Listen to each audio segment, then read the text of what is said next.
नमस्कार। आज ये गाँठ के विषय में मैं चर्चा करने वाला हूँ। गाँठ का जो ये केस मैंने थंबनेल में लगा रखा है और इसकी फ़ोटो शुरुआत में भी मैंने लगा दी है। तो ये आजकल बहुत ही ज़्यादा कॉमन एक तरह से प्रॉब्लम हो गई है और मैंने एक चीज़ पाई है कि गाँठ कभी भी अकेली नहीं होती है। शुरुआत में कई मल्टीपल नोडुल होती हैं, कई केसों में तो सैकड़ों की संख्या में पूरे शरीर में हर जगह डेवलप हो चुकी थी। कई केस ऐसे आए, छोटी-छोटी पूरे शरीर में होती हैं, कुछ बड़ी हो जाती हैं।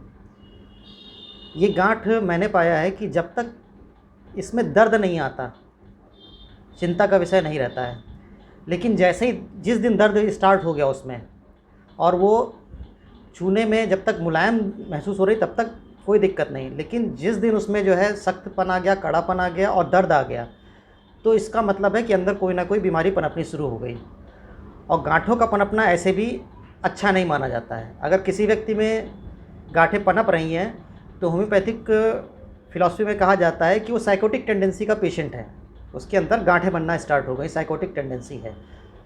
अब गाँठ शरीर के बाहर की है, वो तो पकड़ में आ गई कि क्या है, किस कंडीशन की गाँठ है। लेकिन इमेजिन करिए कि अगर वो गाँठ इंटरनल ऑर्गन में डेवलप हो रही है, अंदरूनी अंगों में डेवलप हो रही है, तो उसे पकड़ा नहीं जा सकता है। उसे तो आप पैल्पेट ही नहीं कर सकते, छू ही नहीं सकते, तो कैसे समझेंगे उसे? उसके लिए फिर जो है, जो पेशेंट लक्षण बताता है उससे पता चलता है कि अंदर क्या हो रहा है। जब शरीर के बाहर गाँठ अगर है तो संभावना ये रहती है शरीर के अंगों में भी, अंदरूनी अंगों में भी कहीं ना कहीं गाँठ पनप चुकी होगी। तो केस टेकिंग के दौरान जो बीमारी के लक्षण पेशेंट बताता है उसी से पकड़ में आता है कि अंदर के अंगों की स्थिति क्या है। और अगर बाहर की गाँठ दर्द करना शुरू कर दी तो इसका मतलब अंदर की गाँठों में भी दिक्कत स्टार्ट हो गई। सुनने में तो बड़ा थोड़ा से अच्छा कम लगता है, लेकिन यही सच्चाई है कि बाहरी गाँठ तो पकड़ ले रहा है पेशेंट और अंदरूनी गाँठ नहीं पकड़ में आ रही है। तो बाहरी गाँठ से ही पता चलता है कि अंदर क्या शरीर में चल रहा है, बाकी अंगों में क्या चल रहा है। अगर उसमें दर्द आना शुरू हो गया तो इसका मतलब कि दिक्कत कुछ गड़बड़ी है अंदर की तरफ, और कोई बीमारी अचानक सामने आए उससे बेहतर होता है कि ट्रीटमेंट स्टार्ट कर दिया जाए। ये जो गाँठ थी करीब 5-6 सेंटीमीटर की गाँठ रही होगी, और इसका जो है छूने में ये हार्ड महसूस होती थी। जब तक सॉफ्ट थी कोई दिक्कत नहीं था, प्लायबल थी, खिसका करती थी सारी चीज़ें। फिर उसके बाद ये गाँठ जब मेरे पास आई ट्रीटमेंट के लिए तो उस समय ये हार्ड हो चुकी थी। स्टोनी हार्ड नहीं थी, हार्डनेस थी इसमें, और छूने पे उसको हल्का हल्का पेन भी हो रहा था। और पेन जो होता था, पेन रेडिएट करता था ऊपर और नीचे दोनों तरफ, हाथ की तरफ भी जाता था, सिर की तरफ भी इसका दर्द जाया करता था, और छूने में दर्द भी था। और इस दर्द की वजह से कई बार उसे अपने गर्दन को मोड़ने में भी दिक्कत, राइट लेफ़्ट करने में या ऊपर नीचे करने में दिक्कत हुआ करती थी। तो मैंने पाया है इस तरह की गाँठें जो भी होती हैं जिनमें दर्द होता है, उन गाँठों को तो जो है आसानी से ठीक किया जा सकता है। लेकिन जो पेनलेस होती हैं नोड्यूल्स, जो पेनलेस गाँठें होती हैं, उनको ठीक करना बहुत कठिन होता है, बहुत लंबा, चूँकि पेनलेस होने पे कोई लक्षण सामने नहीं आता है। और होम्योपैथिक में जब तक कोई लक्षण सामने नहीं आएगा तब तक उस बीमारी को ठीक नहीं किया जा सकता है। बहुत सारे पेशेंट आते हैं इस तरह के, जो सिर्फ कॉमन डिजीज़ के कॉमन सिम्टम बताते हैं। बस सर्दी हो गई, जुकाम हो गया, बुखार हो गया, और उसके अलावा कुछ नहीं बताते। बस दर्द हो रहा, बस दर्द हो रहा, दर्द के दौरान क्या हो रहा है ये नहीं बता पा रहे, किस कंडीशन में बढ़ रहा है, किस कंडीशन में घट रहा है, तो वो नहीं बता पा रहे। तो ऐसे पेशेंटों को ठीक करने में बहुत प्रॉब्लम आती है। और जब बीमारी डेवलप हो चुकी होती है तो फिर पेशेंट के अंदर क्राइंग सिम्टम्स होते हैं। उससे एक सिम्टम पूछिए, वो 4 अपने आप बता देता है। इस कंडीशन में दर्द होता है, इस तरह का दर्द होता है, इस तरफ जाता है, उस तरफ जाता है दर्द, सुबह ज़्यादा होगा, शाम को ज़्यादा होगा, छू लेगा तो दिक्कत होगा, तेज़ी से दबाएंगे तो दिक्कत नहीं होगी। डिफरेंट सिम्टम मिलते हैं, और जो कई बार कॉन्ट्राडिक्टरी सिम्टम्स होते हैं, जो ऐसा होना चाहिए वो वैसा नहीं है, उसके अपोजिट मिल रहा है, तो वो सिम्टम्स बड़े इंपॉर्टेंट हो जाते हैं हम लोगों के लिए।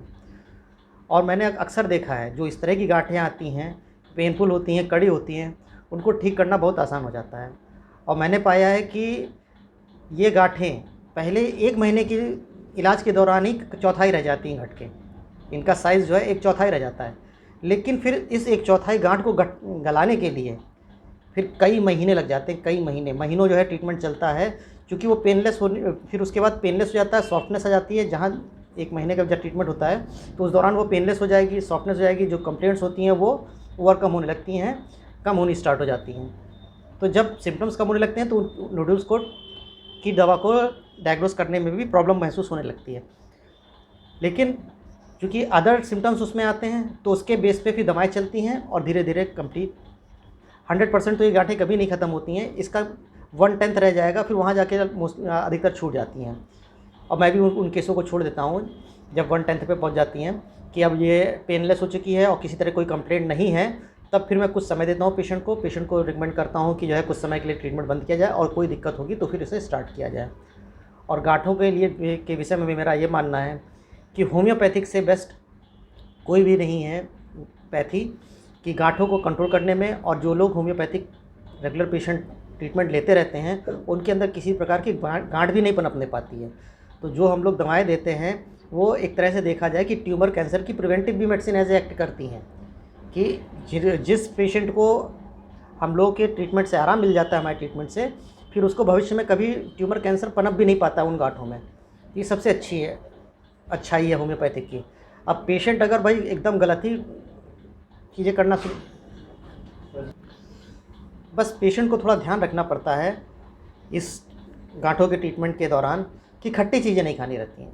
खट्टी चीज़ें जो है दवाओं के असर को कम करती हैं और एक तरह से लाइफ को बचा रही हैं दवाएं कि पेशेंट के अंदर जो बीमारी डेवलप होने की टेंडेंसी है उसे भी ख़त्म कर रही हैं। तो पेशेंट को इतना तो जो है डॉक्टर के हिसाब से चलना ही चाहिए, डॉक्टर की सलाह को मानना चाहिए, अन्यथा फिर वो डॉक्टर ही चेंज करता रह जाएगा और ऑपरेशन ही कराता रह जाएगा। ये गांठें भी कभी सही नहीं होंगी। कई केस तो ऐसे भी आए जो गांठों का एक ऑपरेशन कराया कि कोई गांठ थी उसका ऑपरेशन करा दिया, वहाँ तो ठीक, वहाँ से तो मुक्ति मिल गई गांठ से, लेकिन उसके बाद 4 नई गांठें अलग अलग जगह में निकल आईं। ऐसा होम्योपैथिक ट्रीटमेंट में नहीं होता है मेरे ट्रीटमेंट में कि एक बार ट्रीटमेंट दे दिया तो उसके बाद काफ़ी लंबे समय तक के लिए गांठों से छुटकारा मिल जाता है।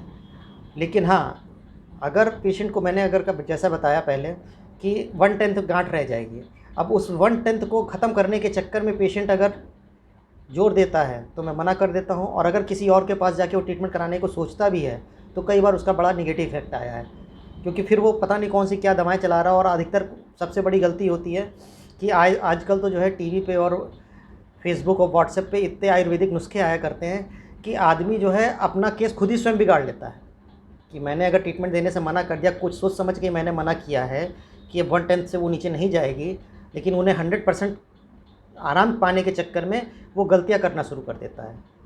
और जिसका बाद में उसे खुद एहसास होता है कि जो नहीं, उसने क्या गलती की है। क्योंकि जब बीमारी एक बार, ये सब बीमारियां मजाक नहीं होती हैं कि इन्हें बार बार खाली इसके ही ट्रीटमेंट करते रहे किया जाए, क्योंकि फिर जब बाद में वो डेवलप होती है तो फिर वो गलत तरफ जाने की कोशिश करती है। और होम्योपैथिक दवाएं कभी भी इस तरह की गांठ को जब एक बार ट्रीटमेंट स्टार्ट हो गया और आराम मिलना शुरू हो गया तो कभी भी उसमें जो है ट्यूमर कैंसर नहीं पनप सकता है। आज तक मैंने जितने भी केसेस के ट्रीटमेंट करे हैं, कई साल पुरानी ये सब गांठें हो चुकी हैं। ये जो केस है ये 2018 का केस है। सारी चीज़ें मैं आपको नहीं शेयर कर सकता हूँ, कुछ मजबूरियाँ हैं। तो और आज 2024 में हो रहा है, एकदम पेशेंट हमारा फिट एंड फाइन पोजीशन में है, किसी तरह की कोई प्रॉब्लम नहीं, किसी तरह के ऑपरेशन की ज़रूरत नहीं पड़ी और ना फिर वो उसके बाद वो पुनः उसे ज़रूरत पड़ी गांठों के ट्रीटमेंट की। तो मेरा आप लोगों को यही एडवाइस है कि होम्योपैथिक में बने रहें, आपको लाभ ही लाभ मिलेगा। होम्योपैथिक सिर्फ फ़ायदा करती है, नुकसान नहीं करती है। धन्यवाद।